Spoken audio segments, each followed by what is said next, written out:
What's up guys, TheCampingRusher here. Welcome back everybody to another Fortnite video. Today we're going over all the changes for the brand new 10.2 update. Yes, I've got a new background if you're an avid viewer of the channel. I haven't been here for a few days. I've moved back to university. I've jumped right back into a block week, it's called, so I'm doing one course in 1 week. So things have been a little crazy. Sorry I haven't been posting as regularly, but what a time to come back for this big one. And it is a big one. I've already read through these patch notes, and there's a lot. So first off, if you could, make sure to touch that like button. And with less videos means less views, means I need more of you guys using that support a creator code, TheCampingRusher. Okay, I'm kidding. I don't actually do it because I guilt tripped you. I'm totally kidding. I'd appreciate it either way, but just a joke. And of course, make sure you subscribe. I'll have another video going out in a few hours talking about any of the leaks and anything in the files that comes with this update. All right, first off, there is a new location, but it is not Moisty Mire. It is actually a new place called Pandora, and it's a partnership between Borderlands and Fortnite. At the oasis near Paradise Palms, a rift beacon has created the Pandora Rift Zone. This rift zone highly resembles the planet Pandora. However, it's more than just a model. Even the rules of the planet apply. While at the zone, players will begin to generate shield after 4 seconds of not taking damage. Pandora is available until September 10th. So we've got this thing for a couple weeks. Here's a quick announcement trailer for this partnership.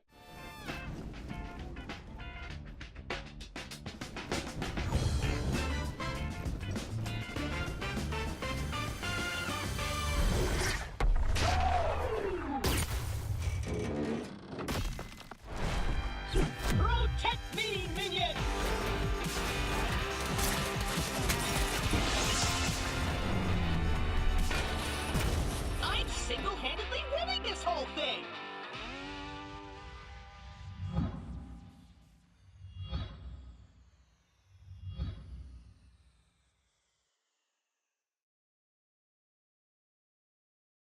I'm excited for this one, man. Gotta be honest, I haven't played much Borderlands, but I know it's a massively popular game. This shield thing is very cool. Yeah, I don't know. I'm gonna try it out. So it's not Moisty Mire, but again, 2 weeks from now, the partnership will end, the collaboration will end, and then we assume then Moisty Mire will pop up. We're not really too sure though, but there's also going to be a new set. There'll be a chance to win some free items, I believe, so make sure you stay tuned for my next video, and I'll go into full details on how this event's going to be working. Sticking with the gameplay changes, let's move into Tilted Town. This one works pretty well. I don't know if it's this game or I think it's this game. So this is a little bit of a spoiler. I won't. Let me just tell the news part here. Tilted Town. Added traversable paths that connect the town to the surrounding hills. This is to improve the experience in late game circles that take place at Tilted Town. Just watch until the very end of this video to see why that problem is. It kind of, I didn't actually plan this. It worked out. I edited it first. I had it ready, and then I saw that they did this. So I don't know. It's kind of funny. If you watch till the end, you'll see it's pretty obvious what happens. Increase the time between subsequent turbo build placements from 0.05 to 0.15 seconds. However, the first placement of a structure using turbo build still remains the same, which is that 0.05. So this one's kind of a big change. This one, I believe this one used to be defaulted at 0.15. They moved it up to 0.05, and now they're taking it back. Not too sure how much of an effect this is going to have.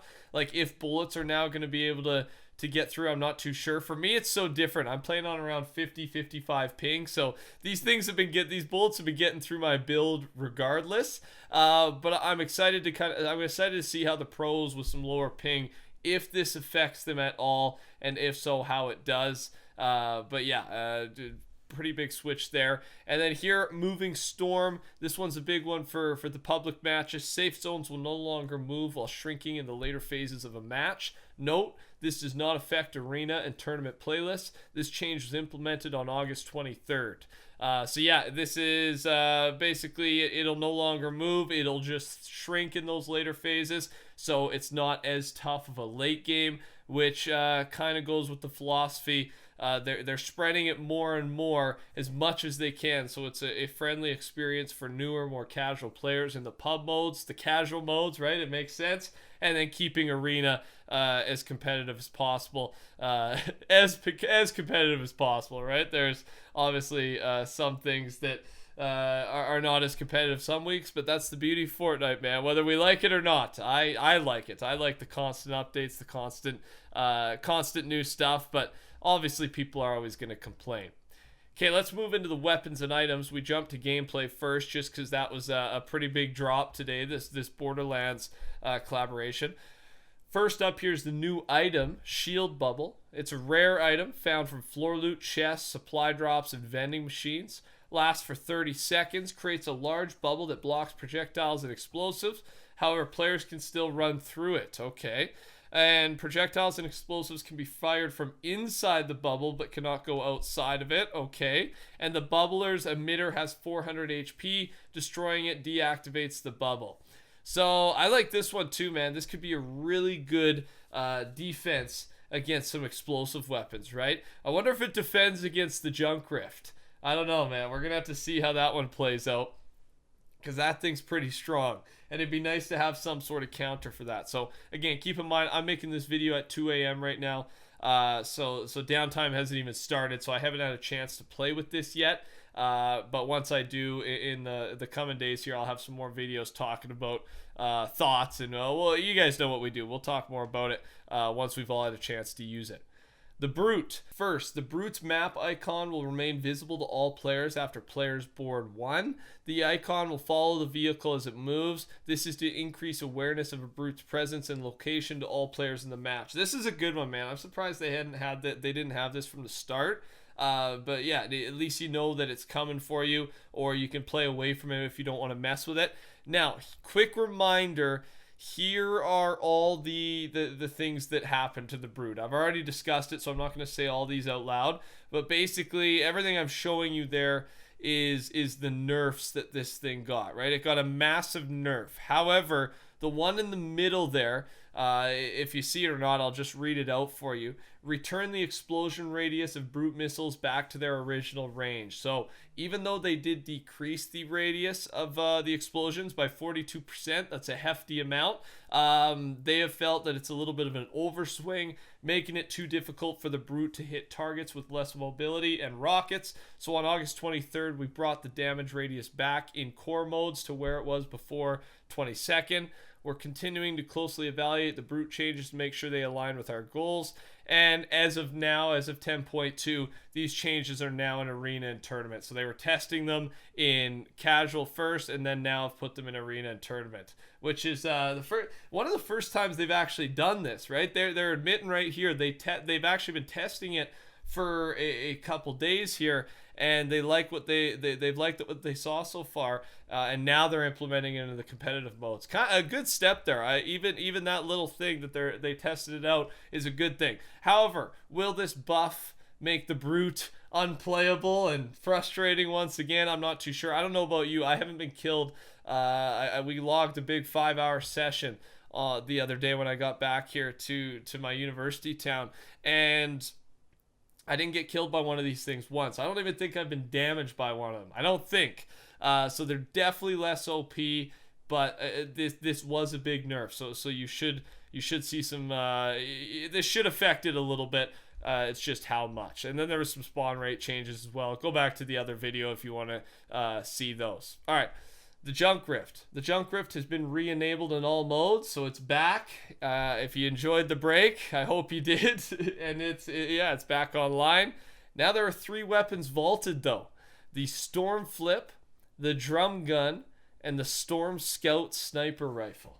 So those are some big ones. Drum Gun, I was not using it anymore. I mean, when it came back, when we unvaulted it as a community, it was fun for a few days though. Like, it was extremely OP. They quickly nerfed it, and there's just better weapons, right? So I don't think that's a big one anymore. Storm Flip, no one was using it. And the Storm Scout is actually the biggest one in there. This was a must-have in competitive, being able to see the circles. And I don't know, not a kind of, I don't know if I like that, man. Like, this was a really good thing because of the lack of mobility in the game right now. The Storm Scout was a nice thing to be able to plan ahead a little bit, right? But it was honestly a little bit too overpowered, I thought, in the very late game in competitive. Because again, you could just keep using it, right? You hold on to it, and you could use this thing and basically save mats, conserve mats, and make decisions before anyone else can. So that's a big nerf. Let me know what your thoughts are on any of those things. There's a bunch of bug fixes here. I have, of course, will link everything down below. Adjusted the shape of the Junk Riff's audio attenuation from a sphere to a capsule. This is to make Junk Riff objects more audible when spawned up high. Okay. And reduce the volume of the minigun's overheat audio. All right. The art and animation, the UI is all bug fixes as well. There's looks like they did a lot of quality of life changes here, just fixing a lot of stuff. They did add a lot of new stuff. I'm super happy with this update. This was a big one. Last 10.1 was a little bit of a letdown for content, but for this one, I'm super excited, man. Super excited for all these changes. And yeah, let me know what your thoughts are down below. I'd love to hear them. Touch that like button for me as well. Thanks for sticking around for the entire thing. I'll have another video up in a few hours going over all the leaks, files, skins, anything really that's in there. So take care. Talk soon. Goodbye.